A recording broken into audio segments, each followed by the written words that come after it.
The next day. कम होता है जब इंडियन रेलवे आपको टाइम से उतारती। तो भाई आज इंदौर महामन्ना एक्सप्रेस जो वेरावल से अहमदाबाद आई एकदम करेक्ट टाइम पे उतारा। अरे भैया बहुत टाइम मेरे पास, थोड़ा धीरे चलाओ, इतनी जल्दी नहीं जाना, दिल्ली जाना है, स्वर्ग नहीं जाना भैया। तो मैं हूँ अभी सरदार वल्लभ भाई पटेल इंटरनेशनल एयरपोर्ट पे। यहाँ से मेरी फ़्लाइट है दिल्ली के लिए। अभी मैं रेलवे स्टेशन से ही आया हूँ एयरपोर्ट पे, और एयरपोर्ट आने के बाद भाई वाइब पूरी चेंज हो गई, क्लास भी चेंज हो गई वाइब के साथ साथ। काफ़ी मज़ा आता है एयरपोर्ट पे।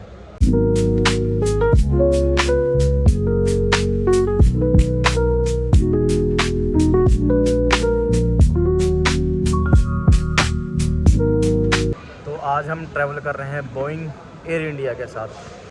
बोर्डिंग पास ले लिया है, सिक्योरिटी चेक करवा ली है और अपने गेट के पास बैठा। मेरे बहुत सारे जान पहचान के लोग थे, वो कह रहे थे कि भाई एक बार एयरपोर्ट का जो होल प्रोसेस होता है उसका वीडियो बना दो। तो सबसे पहले एयरपोर्ट में किसी भी गेट से एंट्री लो, एंट्री लेने के बाद फिर जाओ अपना बोर्डिंग पास लेने। बोर्डिंग पास लेने के दो तरीके हैं। पहला, या तो आप सेल्फ चेकिंग कर सकते हो, दूसरा आप या तो एयरलाइन के काउंटर पर जा सकते हो, जैसा कि मैंने अपने केस में सेल्फ चेकिंग की। अगर डोमेस्टिक ट्रैवल कर रहे हो तो बोर्डिंग पास लेने के बाद जाओ सिक्योरिटी चेक के लिए, और सीधा वहाँ से अपने बोर्डिंग पास पर गेट नंबर देखकर आप अपनी फ़्लाइट बोर्ड कर सकते हो डोमेस्टिक के लिए।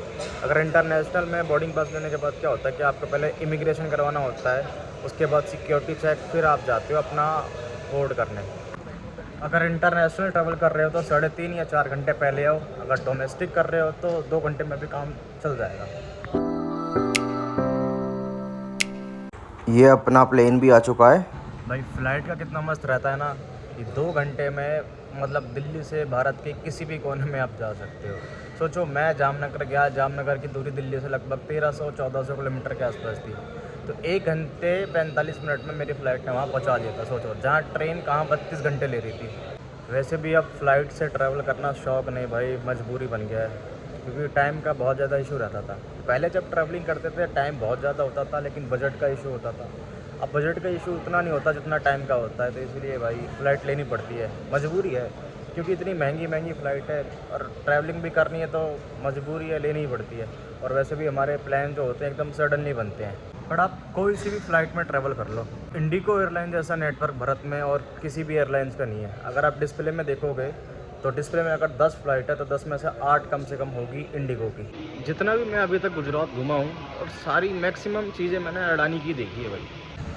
वैसे तो एयर इंडिया अहमदाबाद हादसे के बाद मन थोड़ा उठ सा गया है एयर इंडिया से, और मैं अहमदाबाद में ही हूँ और मेरी फ़्लाइट भी एयर इंडिया की है AI2716, जो कि एक बोइंग का एयरक्राफ्ट है तो काफ़ी पुराना, बट विज्ञान और तकनीक पर भरोसा है।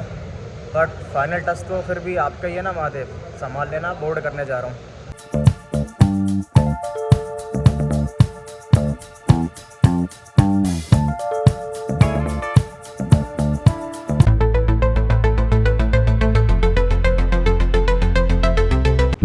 फ्लाइट चलने लगी, पर यार ये इतना कैसे हिल रही है, सब ठीक है ना इसमें।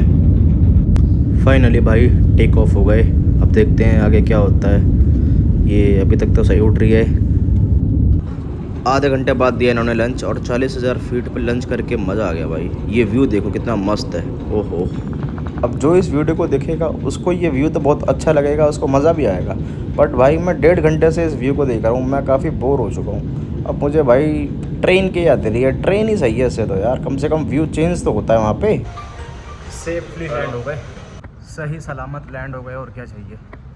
बस भाई थोड़ा डर तो लग रहा था, क्योंकि जो पायलट है वो रनवे पे ही प्लेन बार बार ऐसे ऐसे घुमा रहा, फिर एंड में ले जाके उसने एकदम तेज़ गति के साथ उड़ाया।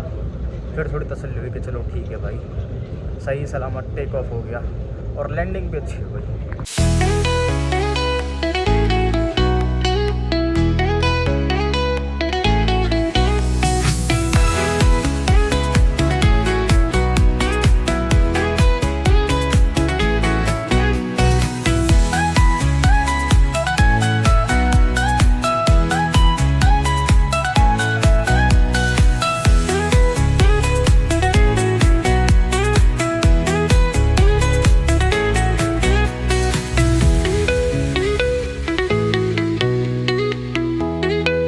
बहुत इतना।